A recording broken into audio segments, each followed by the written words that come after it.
tak kala jiwamu sentiasa menyuruh melakukan kejahatan yang membinasakanmu, lalu kamu bersabar menolaknya dengan mengharapkan pahala hanya daripada Allah Ta'ala. Sabar menerima takdir Allah Ta'ala dilakukan bila Allah mentakdirkan takdir atasmu dan untuk meringankan dosa-dosamu atau meninggikan darjatmu. Tapi dengan syarat, sabar dalam terima takdir Allah ini mestilah pada permulaan. Kata Nabi SAW, innamas sabru inda sadmatil ula. Sabar yang dapat pahala ketika mana kamu mula-mula kena tu. Mula-mula kena tu, mula-mula anak kita mati, isteri kita mati, mak kita mati, perniagaan kita bankrupt, masa tu sabar. Lepas 10 tahun baru sabar, tak dapat pahala. Saya redha dah ustaz, isteri saya meninggal. Dia nampak melalu, dah 10 tahun dah redha dah. Dia tak ada dah nilai. Kerana itu bila seorang perempuan menangis dekat kubur anak, nangis, maka Nabi SAW lalu kat kubur. Nabi tengok perempuan ini.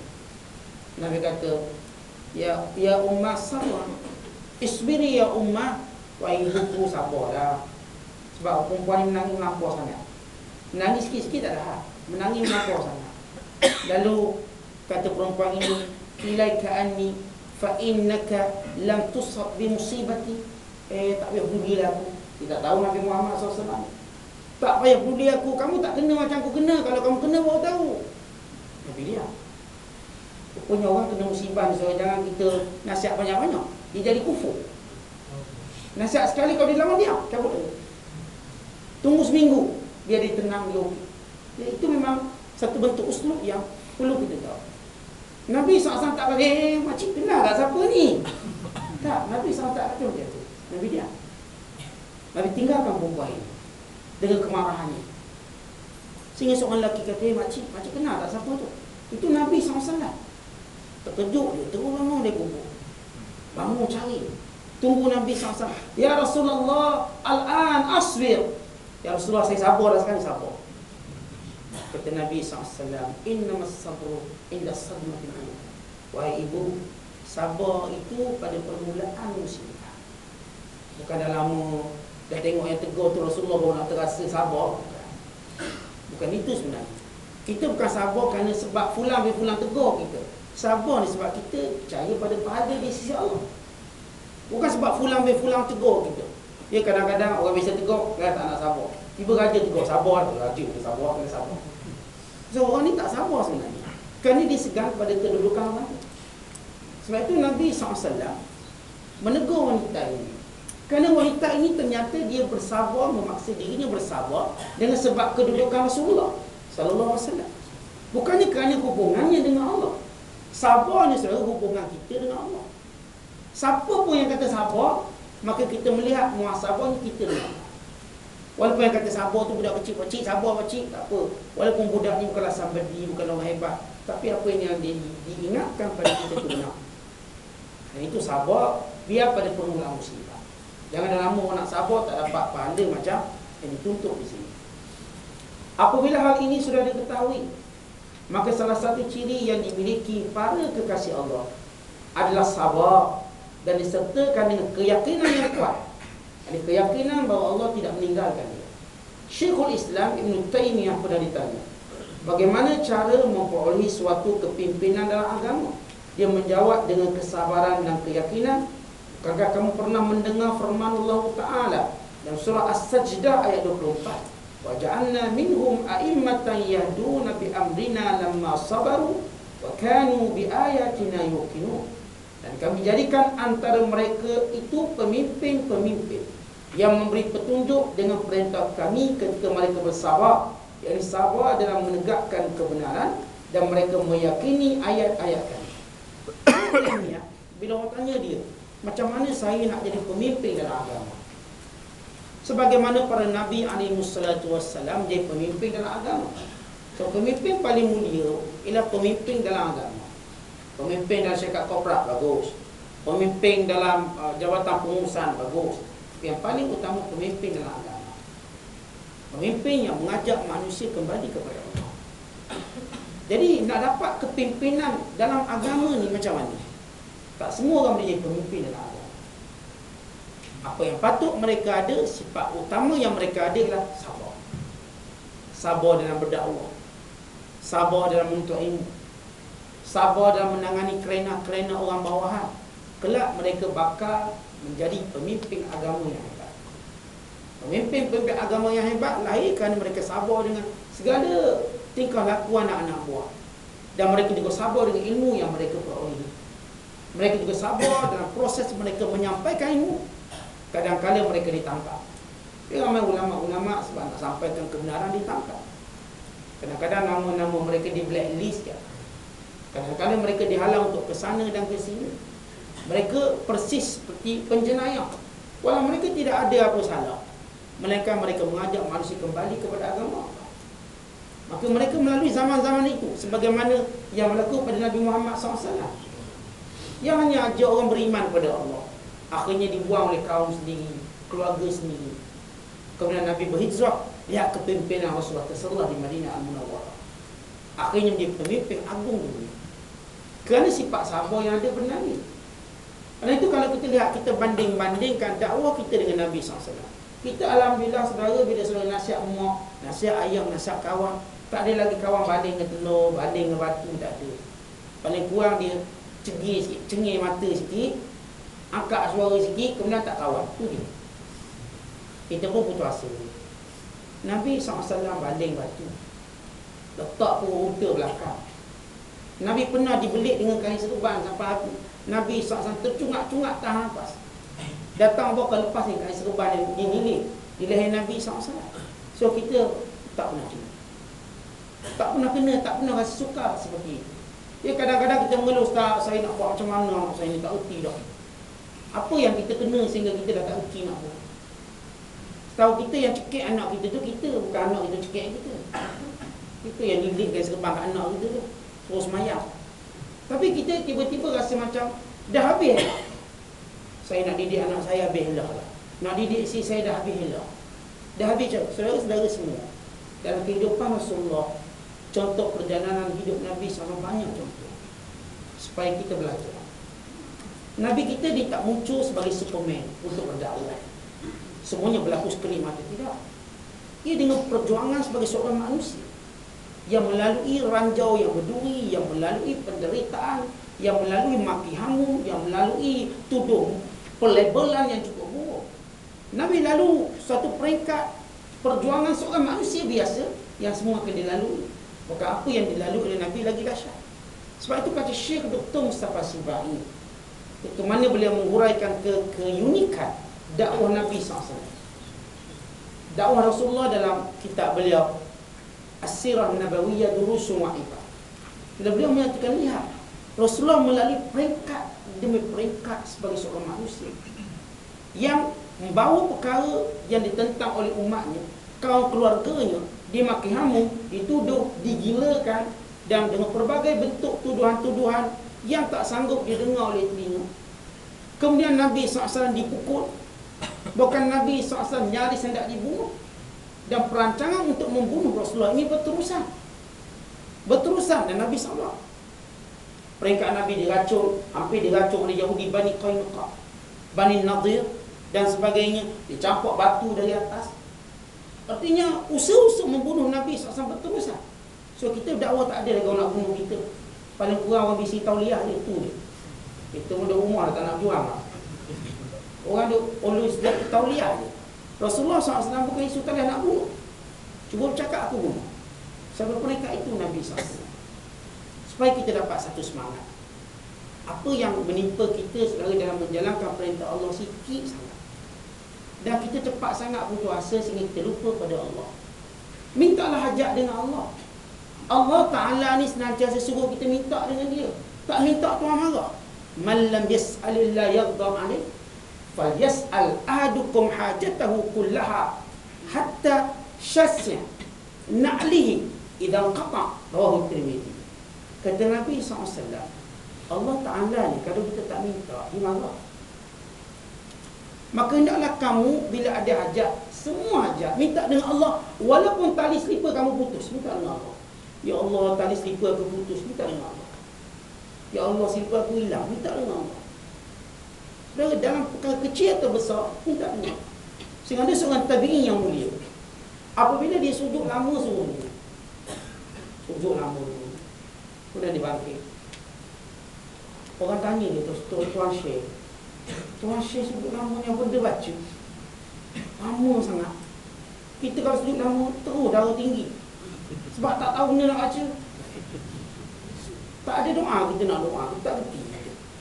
Kata Tuan Syekh, seorang ulama salaf ini, sesungguhnya dalam sujud aku ni sebenarnya aku minta semua dengan Allah, termasuk garang rumah aku yang tak ada. Dia mengadu semua pada Allah.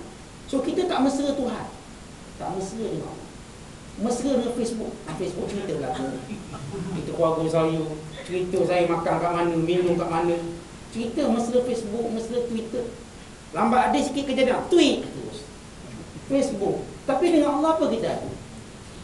Lepas mayang, 5 waktu tu pun tumpang Tok Imam ngadu. Masalah Tok Imam kan masalah kita. Kita amin je. Apa yang kita minta dengan Allah dalam hidup kita seharian? Dia banyak kita cerita ke orang, mengadu ke orang dengan Allah. So ini masalah kesilapan besar. Kita dengan Allah Ta'ala tak mesra. Sungguh tak mesra. Walau Allah Ta'ala membuka pintu kurniaannya cukup luas.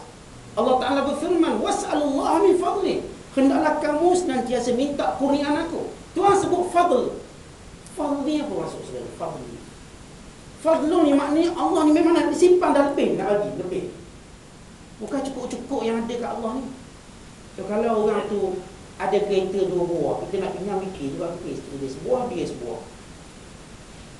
Kalau kita pinjam, nasib lah kalau dapat. Dengan kereta ni misalnya, oh okey, boleh, saya tak ada kerja.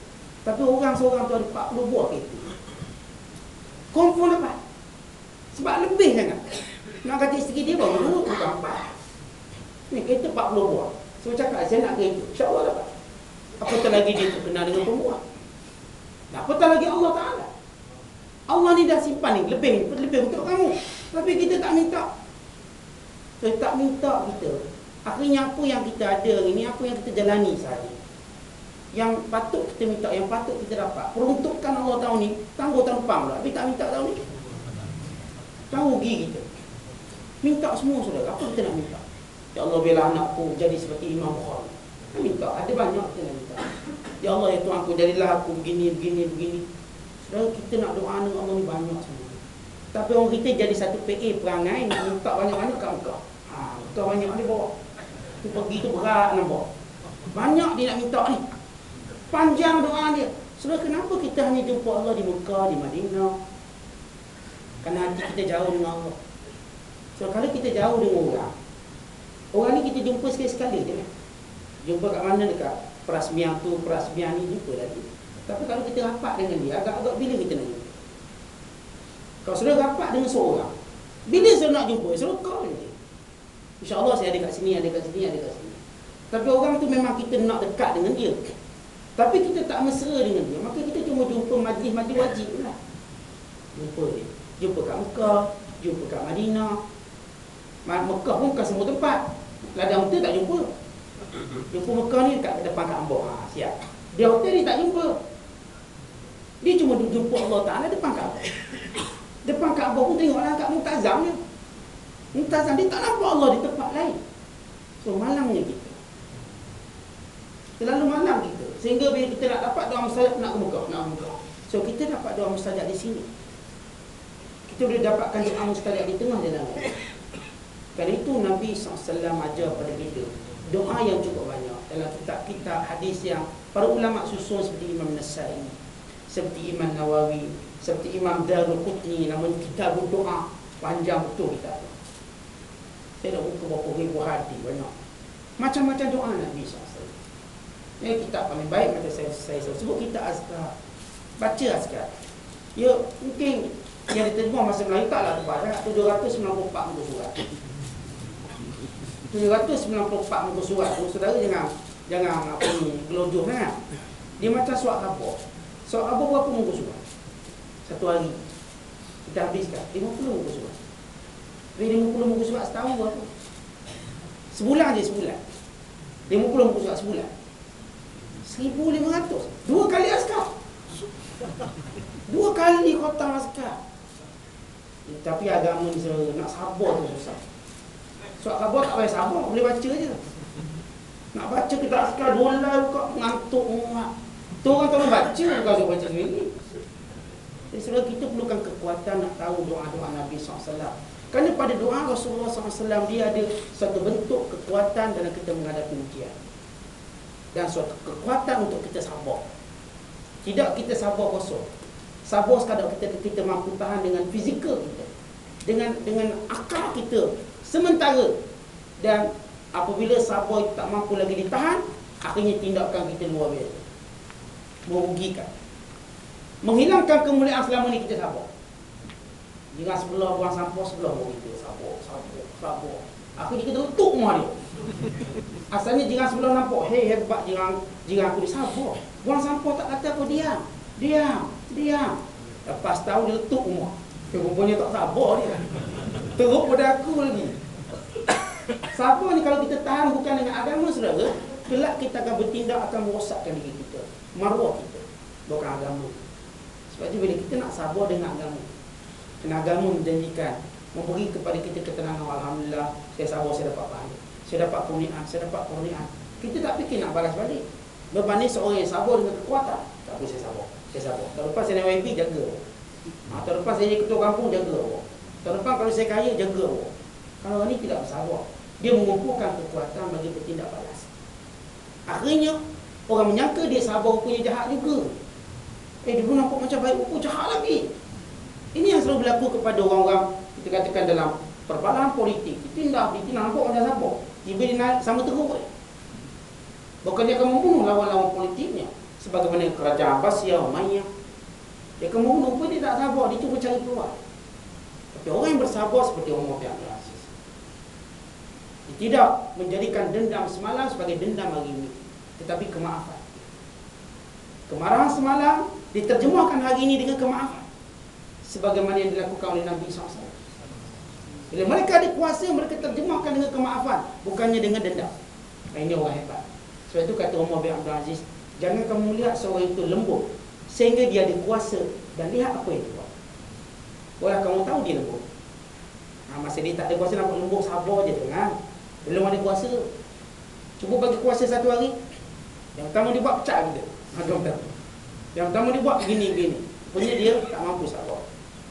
Setiap hamba Allah Ta'ala yang saleh akan diuji oleh Allah dengan pelbagai musibah. Ada yang diuji dengan harta benda, lalu ia kehilangan harta benda itu. Ada juga diuji dengan akal, sehingga akalnya hilang, dia jadi bodoh. Ada juga diuji pada tubuh, sehingga sebahagian daripada anggota tubuh dan panca inderanya tidak berfungsi. Ada juga diuji dengan anaknya, dia dicolek oleh orang, atau meninggal, atau pergi menghilang dan tidak kembali. Ada juga diuji dengan harga dirinya, di mana dia dituduh dengan suatu tuduhan yang sebenarnya dibebas daripadanya. Sebenarnya tuduhan itu tidak layak untuknya, dan dia tidak layak untuk itu, tetapi dia bersabar dan mengharap pahala hanya daripada Allah Ta'ala. Sebab itu bila kita baca kisah Nabi-Nabi, saudara, baca semua kisah Nabi. Bila saya sarankan saudara baca atau membeli kitab cerita-cerita Nabi, seperti karangan Ibnu Katsir, karangan Profesor Dr. Wahab Najjar yang diterjemahkan dalam bahasa Melayu. Saudara beli, saudara baca. Apa yang saya dapat daripada apa yang saya baca, ialah setiap orang Nabi mewakili salah satu marhalah hidup kita. Setiap orang Nabi mewakili marhalah hidup kita yang kita lalui sampai kita bertemu dengan Allah. Kita ambil satu contoh, Nabi Allah Yusuf AS. Nabi Allah Yusuf dituduh apa? Berzina. Zina ni bukan zina kecil, dituduh menggoda isteri orang. Isteri orang ni bukan orang biasa, orang yang ada status kerajaan besar, pangkat besar, sehingga disumbat dalam penjara sehingga bertahun-tahun lamanya. Ada riwayat menyebut 7 tahun dalam penjara. Fitnah yang tidak berasas, 7 tahun. Bayangkan bagaimana Nabi Yusuf sabar. Ini sebab bila kita kena fitnah, alhamdulillah fitnah yang kena pada kita, jiran sebelah je buat mulung, tak kena penjara kita. Tapi kita dah rasa dunia sempit, tak tahu nak hidup kat mana tak. Baca kisah Nabi, bagaimana mereka mampu sabar. Dituduh dengan tuduhan yang berat. Kita boleh cerita, ataupun kalau kita pergi kepada Nabi yang dekat dengan kita, Nabi kita Muhammad SAW, yang Nabi ni dituduh gila. So alhamdulillah kita tak pernah lagi orang tuduh gila. Kalau ada pun gila kuasa dia tu, bagi sikit gila kuasa. Tapi gila tidak. Gila kuasa ni tak nampak gila, cuma nampak kuasa, nampak gila sikit. Ni Nabi SAW dituduh gila, mutlak gila. Cakap merapu kata mereka. Ya semua tengok Nabi tak ada sifat itu. Percakap Nabi tersusun, tindakan Rasulullah tersusun. Kerana orang gila tidak mungkin dia mampu bercakap suatu tajuk dengan fokus. Bahkan Imam Syafi'i letak satu kaedah macam mana nak kenal orang gila. Allazi lam yantazim kalamuhu.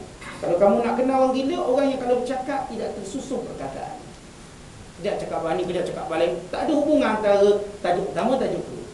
Dia tak boleh nak relate, tak boleh nak kaitkan. Sebab dia gila. Sampai macam tu Imam Syafi'i letak kaedah supaya tak ada orang mengulangi tuduhan gila kepada para alim ulama. Alhamdulillah tak wujud benda tu. Tetapi Nabi SAW menjadi korban utama. Korban dikatakan gila ketika mana menyampaikan agama Allah. Nabi sanggup menjadi salah satu, kita katakan, sanggup korbankan diri untuk menyelamatkan umatnya. Sampai hari ini kita tak dengar lagi orang tuduh ulama ni gila. Ulama tu gila, tak ada. Kita mungkin kata ulama tu cakap tak berapa tepat mungkin. Tak ada lagi orang tuduh gila. Kan Nabi SAW sudah menerima tuduhan itu sebagai suatu rahmat kepada umatnya. Jadi saudara-saudara semua Nabi-Nabi sebagai saya katakan tadi mewakili fasal-fasal kehidupan kita. Baca lah kisah Nabi Ayub yang ditimpa dengan penyakit. Kalaupun kita sakit, adakah sehebat Nabi Ayub? Kita sakit, alhamdulillah, masih lagi hospital swasta, terima kita, boleh bayar. Ramai orang melawat, belum duit pula orang hantar. Nabi Allah Ayub sakit, terbuang, tak ada hospital terima dia, dibuang oleh keluarganya. Bayangkan bagaimana Nabi Ayub sabar. Dan tempoh sakit pula lama, tak ada ubat yang boleh menyembuhkan dia. Makin lama makin teruk, makin teruk. Kita alhamdulillah makin lama makin pulih, makin pulih, makin pulih. Artinya semua Nabi-Nabi ni sudah kita baca sejuk hati kita. Sebab itu kisah para Nabi yang disebut oleh Allah, "Nutsabbita bihi fuadak", untuk kami teguhkan hatimu wahai Muhammad, teguhkan. Dan kalau Nabi Muhammad SAW teguh, kita juga demikian. Yang baca kisah para Nabi dalam bab kesabaran, dalam bab keyakinan, dalam bab perjuangan, dalam bab semua perkara serba-serbi, pasti kita akan dapat kekuatan dalam hidup kita.